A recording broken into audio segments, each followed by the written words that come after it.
Bismillahirrahmanirrahim. Saudara sekalian, kali ini mari kita jelaskan mengenai hubungan fikih dengan ilmu-ilmu yang lain. Yang pertama, bagaimana hubungan ilmu fikih dengan ilmu tauhid. Di antara kedua ilmu tersebut memiliki hubungan yang sangat erat. Ilmu tauhid mengarahkan objek kajiannya pada soal-soal kepercayaan atau terkait dengan akidah, atau yang disebut dengan soal-soal usul. Sehingga ilmu tauhid disebut sebagai ilmu usuluddin. Jadi ilmu pokok agama. Sementara fikih, objek kajiannya sebagaimana telah kita jelaskan adalah hukum-hukum perbuatan lahiriah mukallaf atau al-ahkam al-amaliyah yang bersifat furu. Jadi ini merupakan pembahasan mengenai hal-hal yang menyangkut masalah ibadah muamalah yang bersifat furu'iyah. Nah, ilmu tauhid itu adalah ilmu bagaimana meluruskan akidah seseorang, sementara ilmu fikih ilmu yang meluruskan bagaimana cara seorang mukallaf beribadah dan bermuamalah. Adalah keterkaitan yang sangat erat sekali antara akidah dengan ibadah, dua hal yang tidak boleh terpisah. Sehingga kita lihat banyak ayat Al-Quran mengaitkan antara akidah dan ibadah. Sering kita dapatkan ayat Al-Quran yang mengatakan alladzina amanu wa amilus solihah. Nah, sementara saudara sekalian, kata amanu adalah menyangkut tauhid, sementara amilus solihah menyangkut masalah fikih. Nah, kedua perintah tersebut, amanu dan amilus solihah, selalu bergandengan di dalam Al-Quran. Hal ini menunjukkan bahwa antara ilmu fikih dengan ilmu tauhid adalah dua hal yang tidak boleh dipisahkan, harus bergandengan, harus sejalan, dan memiliki hubungan yang sangat erat. Sekarang bagaimana hubungan fikih dengan ilmu tasawuf? Nah, kita kenal bahwa ilmu tasawuf adalah ilmu yang berbicara tentang batin seseorang, sementara fikih adalah ilmu yang mengatur tentang amaliyah lahiriah seseorang. Kalau kita ibaratkan hubungan antara tasawuf dengan ilmu fikih itu ibarat jasad dengan ruh. Fikih adalah ibarat jasad, sementara tasawuf ibarat ruh. Jasad tanpa ruh adalah tidak dapat hidup. Sementara ruh tanpa jasad juga tidak bisa berfungsi apa-apa. Keduanya harus saling melengkapi satu sama lain. Keduanya harus ada bila kita ingin beramal. Sekedar ilustrasi, fikih tidak membahas ikhlas dalam sholat karena itu bahasan tasawuf. Fikih hanya membahas syarat dan rukun sholat. Tidak peduli sholatnya dilakukan dengan ikhlas atau riya. Disinilah letak kekurangan fikih yang semestinya harus dilengkapi dengan ilmu tasawuf. Nah, itulah saudara sekalian, bagaimana keterkaitan ilmu fikih dengan ilmu tasawuf. Jadi kalau ilmu fikih itu islahul ibadah wal muamalah, jadi bagaimana meluruskan, bagaimana memperbaiki ibadah dan bermuamalah seorang mukallaf, sementara ilmu tasawuf itu adalah lislahul akhlak atau lislahul ruhaniyah, adalah untuk meluruskan ruh, untuk meluruskan akhlak seseorang. Beribadah tanpa akhlak tentu saja itu juga tidak baik. Seseorang yang sholat tetapi sholatnya pakai kaos bergambar, kemudian dilihat oleh orang yang berada di belakangnya ketika sholat berjamaah, lalu mengganggu konsentrasi seseorang bila kaos yang dipakainya misalnya bertuliskan sesuatu. Oleh sebab itulah maka ini tepat sekali seperti yang dikatakan oleh Imam Malik. Beliau mengatakan bahwa barang siapa mendalami fikih tetapi belum bertasawuf, berarti ia akan fasik. Jadi fikih saja, tetapi dia tidak paham tasawuf. Sholat tetapi tidak menggunakan akhlak adalah perbuatan fasik. Atau sebaliknya, barang siapa bertasawuf tetapi belum mendalami fikih, maka yaitu zindik. Jadi bisa jadi orang hanya bertasawuf, akhirnya dia dipenuhi dengan hayalan-hayalan yang bertentangan dengan kaidah-kaidah syara, sehingga akhirnya mendorong dia pada perbuatan zindik. Dan yang baik adalah orang yang melakukan keduanya. Nah, jika fikih dan tasawuf dia kolaborasikan, maka ini sama dengan melakukan kebenaran. Tasawuf dan fikih adalah dua disiplin ilmu yang saling menyempurnakan. Nah, jika terjadi pertentangan antara keduanya, berarti di situ terjadi kesalahan dan penyimpangan. Maksudnya, boleh jadi seorang sufi berjalan tanpa fikih atau seorang ahli fikih mengabaikan ilmu tasawuf. Jadi memang seharusnya seorang ahli tasawuf atau seorang sufi harus memahami dan mengikuti aturan fikih agar ibadahnya sah. Sebaliknya seorang ahli fikih harus berpegang pada tasawuf agar ada kendali moralnya. Nah, itulah saudara sekalian hubungan yang sangat erat antara ilmu fikih dengan ilmu tasawuf. Sekarang bagaimana hubungan antara ilmu fikih dengan usul fikih? Sebagaimana kita telah jelaskan di awal bahwa ilmu usul fikih itu adalah media yang dapat mengantarkan untuk mendapatkan ilmu fikih. Jadi ilmu fikih dan ilmu tasawuf, ilmu fikih dan ilmu usul fikih itu adalah dua hal yang saling keterkaitan antara mesin dengan produknya. Jadi ilmu fikih merupakan produk dari usul fikih. Nah, kalau ilmu fikih berkembang tentu karena ilmu usul fikihnya berkembang. Kemudian ilmu fikih akan bertambah maju bila usul fikihnya mengalami kemajuan. Jadi ilmu usul fikih adalah ilmu alat yang menyediakan bermacam-macam ketentuan dan kaidah sehingga diperoleh ketetapan hukum syara yang harus diamalkan manusia. Jadi logikanya kalau ilmu alatnya maju, maka produknya dalam hal ini fikih juga akan maju. Sekarang bagaimana hubungan antara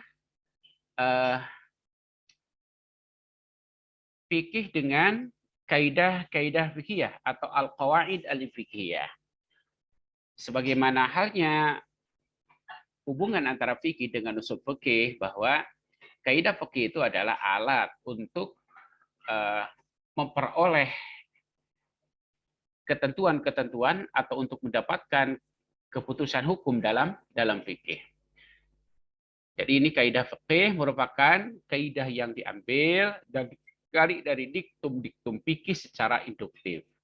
Diktum fikih yang sangat banyak ini memiliki kesamaan-kesamaan sehingga dapat diambil kaidah umumnya yang membawai diktum-diktum fikih tersebut.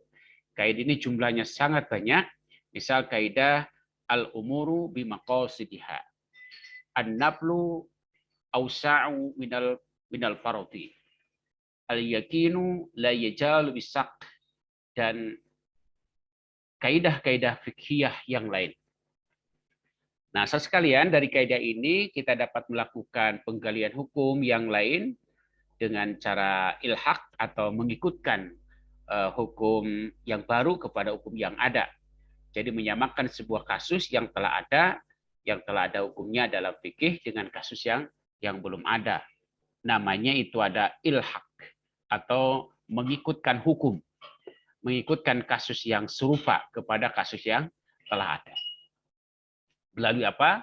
Melalui kaidah-kaidah fikhiyah. Nah, sekarang bagaimana keterkaitan antara ilmu fikih dengan falsafah hukum Islam? Jadi kalau filsafat itu, dia itu berbicara secara objektif, mengungkapkan nilai-nilai, hikmah, manfaat, dan kegunaan syariat bagi kehidupan manusia. Nah, dalam implementasinya, kesadaran dan pengertian mendalam akan dimiliki umat Islam dalam mengamalkan atau mempraktekkan hukum Islam. Sebab melalui filsafat hukum Islam, satu ketetapan hukum dalam fikih itu ya diungkapkan nilainya, diungkapkan hikmahnya, diungkapkan manfaatnya, diungkapkan kegunaan syariat bagi kehidupan manusia. Sehingga dengan pengungkapan itu melalui filsafat hukum, maka akan muncul kesadaran dan pengertian yang mendalam dari umat Islam untuk bisa mengamalkan dan mempraktekkan, karena akan melihat apa nilai yang terkandung, hikmah yang terkandung, manfaat yang diperoleh, serta kegunaan implementasi syariat dalam kehidupannya. Jadi kedua-duanya adalah sangat sangat penting. Fikih menentukan bentuk hukumnya, sementara filsafat hukum dia itu memunculkan atau mengungkapkan nilai, hikmah, manfaat, dan kegunaan syariat. Jadi kalau falsafah hukum Islam itu sangat menentukan dan menguatkan kesadaran hukum umat Islam, karena filsafat hukum Islam akan menuntun umat Islam untuk memahami hikmah dan manfaat disyariatkannya sebuah hukum Islam. Karena apa? Ya, yang diungkap nilai, manfaat, dan hikmah. Lalu sekarang apa hubungan ilmu fikih dengan ilmu tarikh tasyri'? Ilmu tarikh itu memiliki 3 dimensi, masa lalu, masa kini, dan kemungkinan-kemungkinan apa yang terjadi di masa yang akan datang. Nah, untuk mengetahui bagaimana ilmu fikih di masa lalu, bagaimana sekarang, dan bagaimana kemungkinan-kemungkinannya pada masa yang akan datang, bisa ditelusuri dari ilmu sejarah Islam dan sejarah hukum Islam atau yang kita kenal dengan tarikh tasyri'. Masa lalu dan masa sekarang memberikan data dan fakta. Dengan fakta ini dicari latar belakangnya. Nah, sekali lagi, jadi berdasarkan fakta itu dicari latar belakangnya serta ditelusuri kandungan maknanya sehingga ditemukan benang merahnya yang merupakan semangat ajaran Islam pada umumnya dan semangat ilmu fikih pada khususnya berlaku sepanjang masa. Jadi ini keterkaitan antara ilmu fikih dan ilmu tarikh Islam, tarikh tasyri'. Jadi ini saling mendukung dan saling membantu memberikan fakta. Jadi kalau tarikh itu kan memberikan fakta dan data masa lalu, masa sekarang, kemudian ilmu fikih memberikan ketetapan hukum berdasarkan fakta dan data yang ada pada masa lalu atau masa sekarang. Nah, saudara sekalian, penerapan semangat ajaran ini tentu akan berubah sesuai dengan situasi dan kondisi masyarakat yang dihadapinya. Karena kemaslahatan yang juga berubah-ubah. Sebagaimana ada kaidah, tahtalifu al-maslahatu fihi bitaghayyuril ahkam, bitaghayyuril azminah, wal amkinah, wal ashas, wa min huna wujidal ittihad. Jadi perubahan hukum itu tergantung pada perubahan waktu, tempat, keadaan, dan individu. Karena itu dibutuhkan ijtihad. Nah, inilah fakta bahwa tarikh tasyri' itu, kejadian-kejadian masa lalu atau kejadian masa sekarang itu dibutuhkan untuk menghasilkan hukum berdasarkan fakta. Melalui apa? Melalui ijtihad tentunya. Jadi demikianlah apa yang dianggap sebuah maslahat di masa lalu bisa dianggap tidak maslahat di masa kini. Sebaliknya, ada yang tidak dianggap maslahat pada masa lalu bisa dianggap maslahat di masa sekarang. Disinilah letaknya penting tarikh tasyri' dalam hubungannya dengan fikih. Lalu bagaimana hubungan ilmu fikih dengan tafsir ahkam? Saudara sekalian, fikih itu memerlukan dukungan dalil-dalil Al-Quran. Sebab dukungan dalil Al-Quran ini sangat penting.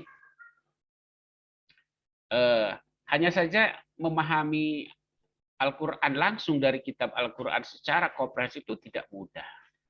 Diperlukan tafsir yang merupakan penjelasan para ulama tafsir tentang ayat-ayat Al-Quran. Jadi seorang ahli fikih memerlukan tafsir dari para ahli tafsir untuk menentukan suatu hukum berdasarkan dalil-dalil yang bersifat tafsili di dalam Al-Quran. Jadi dari sinilah maka ilmu tafsir ahkam sangat urgen digunakan sebagai penguat fikih itu sendiri. Jadi karena tidak semua orang itu memahami secara keseluruhan pengetahuan, maka produk ahli tafsir mengenai tafsir ayat ahkam itu sangat berarti, sangat penting, sangat urgen bagi seorang faqih, bagi seorang fakih untuk menghasilkan produk hukumnya.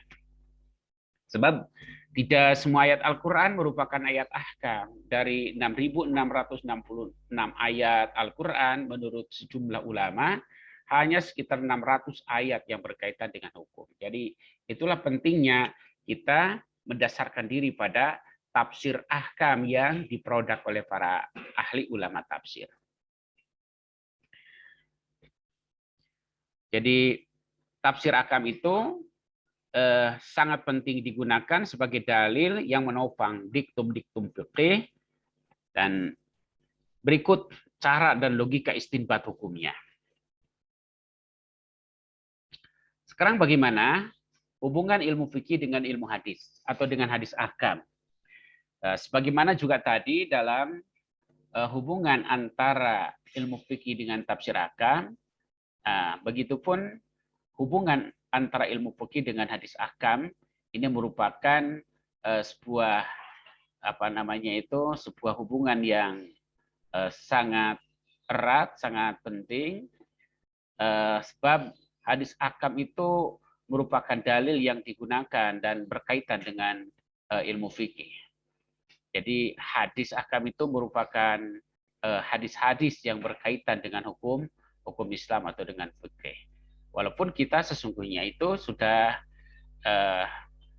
terkodifikasi atau terbukukan. Misalnya kitab hadis Imam Bukhari, kemudian hadis Imam Muslim, begitupun hadis-hadis yang lain dikelompokkan atau dikodifikasi berdasarkan bab-bab dalam ilmu fikih. Itulah pentingnya kita memahami hadis ahkam keterkaitan dengan ilmu fikih. Nah, saudara sekalian, secara praktis hadis ahkam digunakan dalam kitab-kitab fikih. Sebagaimana diketahui bahwa sebagian ulama menguatkan diktum-diktum fikih dengan hadis-hadis ahkam yang mendasarinya, sehingga dapat diketahui hukum fikih yang berkaitan dengan hal tersebut, sehingga memperkuat argumen, memperkuat istinbat hukum yang diperoleh melalui ijtihadnya para ulama ahli fikih. Di mana saudara sekalian, hubungan antara ilmu fikih dengan ilmu-ilmu yang lain. Jadi yang namanya seorang fakih, ilmunya tidak berdiri sendiri. Seorang muslim tidak hanya memahami ilmu fikih saja, tetapi membutuhkan ilmu-ilmu yang lain, ilmu tauhid, ilmu tasawuf, kemudian juga ilmu ushul fikih, kemudian ilmu tafsir ahkam, ilmu hadis ahkam, filsafat hukum Islam, dan ilmu-ilmu yang lain, sehingga akan menjadikan sebuah pengetahuan yang integratif, yang terkonstruktif, yang terbangun di dalam diri seseorang, bisa melihat sebuah fakta hukum berdasarkan pandangan yang berbeda-beda. Demikian, semoga bermanfaat. Assalamualaikum warahmatullahi wabarakatuh.